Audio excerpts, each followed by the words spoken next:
কুরাইব ইবনে কাব রাদিয়াল্লাহু তাআলা আনহু বলেন, রাবিয়া ইবনে কাব রাদিয়াল্লাহু তাআলা আনহু বলেন, কুনতু আবিতু মা রাসূলিল্লাহ সাল্লাল্লাহু আলাইহি সাল্লাম, একদা আমি রাতে রাসূলের সাথে ছিলাম।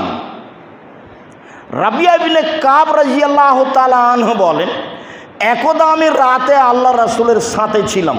ফাআতাইতুহু বিওয়াজুহি ওয়া হাজাতিহি, আমি তার নিকটে নিয়ে আসলাম তার প্রয়োজনীয় জিনিস আর ওজুর পানি নিয়ে আসলাম আর মেসওয়াক নিয়ে আসলাম। রাতের তার প্রয়োজনীয় নিয়ে আমি উপস্থিত। তা আমাকে দেখেই খুশি হয়ে বলছেন, সাল, তুমি কিছু চাও? মানে সালমা শেতা, তুমি কিছু চাও? আমি তোমার কাজে খুশি হয়েছি, তুমি কিছু চাও? তো সাহাবী বলছেন, আস আলোকা মোরা ফাঁকা তাকা ফিল জান্নাহ, আমি আর কি চাইবো, আমি আপনার সাথে জান্নাতে থাকতে চাই। সাহাবী বলছেন, আল্লাহ রসুল বলছেন, আওয়া গায়রা দালিক, না এটা নয়, অন্য কিছু চাও। না এটা নয়, অন্য কিছু চাও।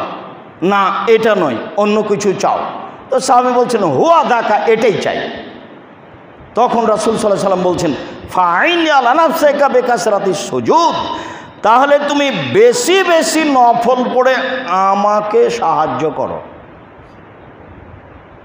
বেশি বেশি রাতে সালাত আদায় না করে আমার সাথে জান্নাতে থাকতে যাওয়া, এটা দাবি, অপ্রয়োজনীয় দাবি, অহেতুক দাবি। আমার সাথে জান্নাতে থাকতে হলে আগের হাদিসে বোঝা গেল যে রাতে সালাত আদায় করলে আল্লাহর নিকটে হওয়া যায়, আর এই হাদিসে বোঝা গেল রাতে সালাত আদায় করলে রাসূলের সাথে থাকতে পাওয়া যায়। জান্নাতে রাসূলের সাথে থাকতে হলে রাতে সালাত আদায় করতে হবে, আর আল্লাহর নিকটে হতে চাইলে রাতে সালাত আদায় করতে হবে, যা রাসূল সাল্লাল্লাহু আলাইহি সাল্লাম বলেন।